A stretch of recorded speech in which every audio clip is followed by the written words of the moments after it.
আজকের স্পাইসি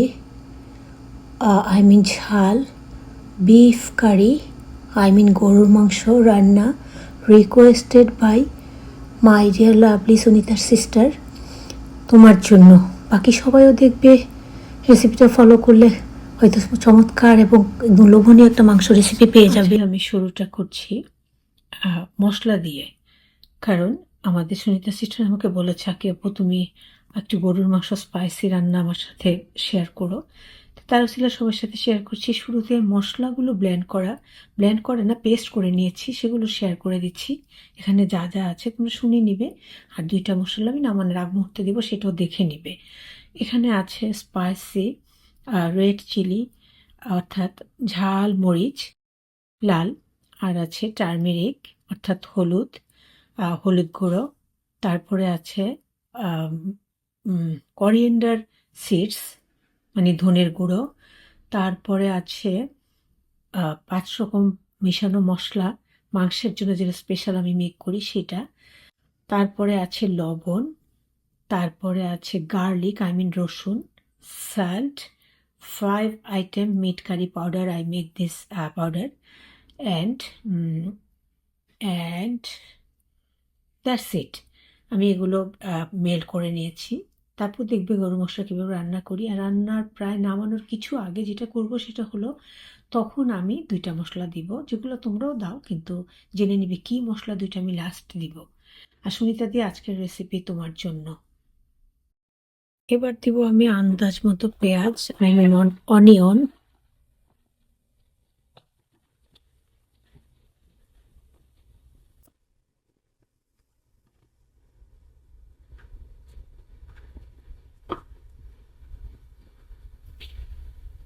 এবার দিচ্ছি আন্দাজ মতো অলিভ অয়েল তেল, মানে জলপাইয়ের তেল। I give there olive oil for beef curry meat.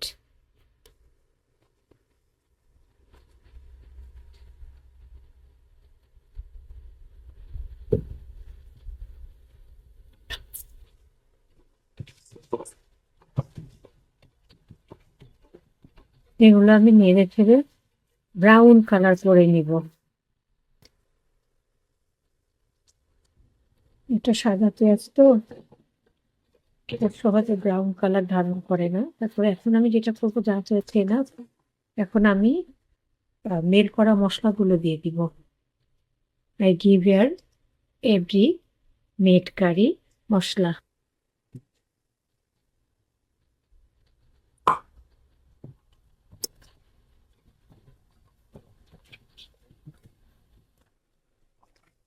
আমরা যখন মশলা কষাবো, যখন দেখতে পাবো যে এই যে মশলার উপরে তেল ভেসে উঠেছে, এটা একটা টিপস হতে পারে, তখন বুঝে নিব মশলাটা আমাদের যেরকম আমরা চাচ্ছি রান্না করার জন্য ওরকম ভাবে তৈরি হয়ে গেছে। আমি একটু মাংসটা অনেক বেশি তো, একটু 2 হাতে দিতে হবে। মোবাইলটা রেখে আমি মাংসগুলো দিয়ে নিচ্ছি।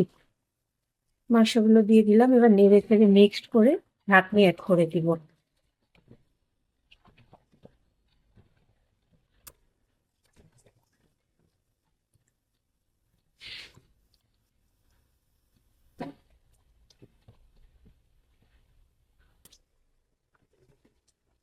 যারা নতুন রান্না করো তাদের জন্য কিছু কথা এখানে বলতে চাই। যারা সবসময় রান্না করে তারা অফকোর্স জানে, তাদের জন্য এই রান্নার ফাঁকে ফাঁকে কিছু কথা বলতে চাই। সেটা হলো কি বলতে গেছি ভুলে গেলাম। তোমরা অনেকে জানো, অনেকে হয়তো জানোই না, যে গরুর মাংস হতে কতটা সময় লাগে চুলোর মধ্যে রান্না করলে। সেটা ধরে নাও মিনিমাম 15-1 ঘন্টা, আর যদি আমরা হাইস্ট রান্না করি 1 ঘন্টা। 1 ঘন্টায় গরুর মাংস চমৎকার ভাবে রান্না হয়ে যায়, যদি মাংসগুলো ভালো হয়। আবার কিছু কিছু মাংস আছে এমন হয়ে যায় যে অনেক রান্না করার পরও সেগুলো সিদ্ধ হয় না, সেটা অন্য ব্যাপার। কিন্তু নর্মালি গরু মাংস রান্না করতে হলে আমাদের যে টাইমটা আমরা ফিক্সড করব, সেটা হলো 45 মিনিট থেকে শুরু করে হাইস্ট 1 ঘন্টা 60 মিনিট। নিশ্চয়ই বুঝাতে পারলাম। আমি আবারও ঢাকনিটা অ্যাড করে দিচ্ছি। এবার আবার একটু নাড়া দিব।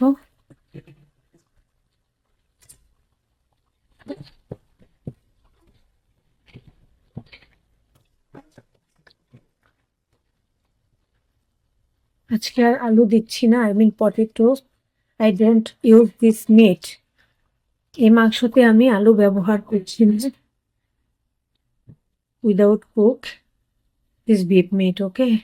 Without without potato this beef meat. আসলে কথা গুছিয়ে বলতে পারছি না।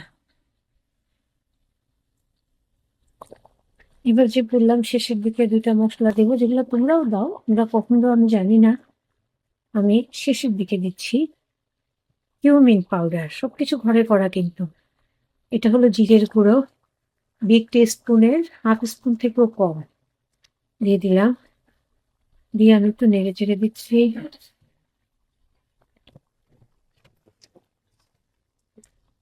লাস্টলি যেটা দিব সেটা হলো ব্ল্যাক পেপার পাউডার। আমরা সবাই চিনি কালো গোলমরিচ গুঁড়ো, black pepper powder, homemade black pepper powder. এটা আমি বড় 4 চামচের 4/1 দিচ্ছি। ওকে, ডান। আবার নাড়াচাড়া দিয়ে যেটা করবো, ঢাকনিটা অ্যাড করে দেবো। ওকে,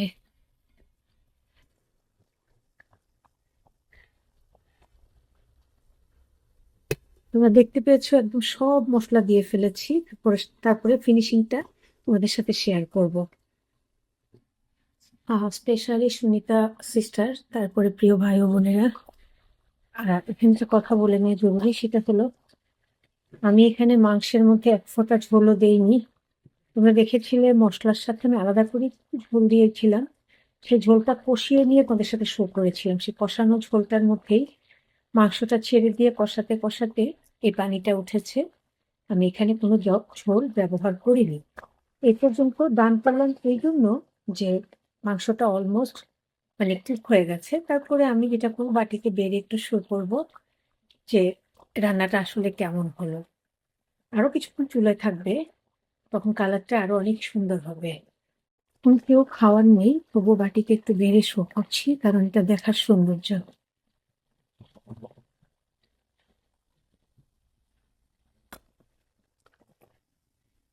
তোমাদের জানার সুবিধার্থে জানিয়ে দিচ্ছি, কুক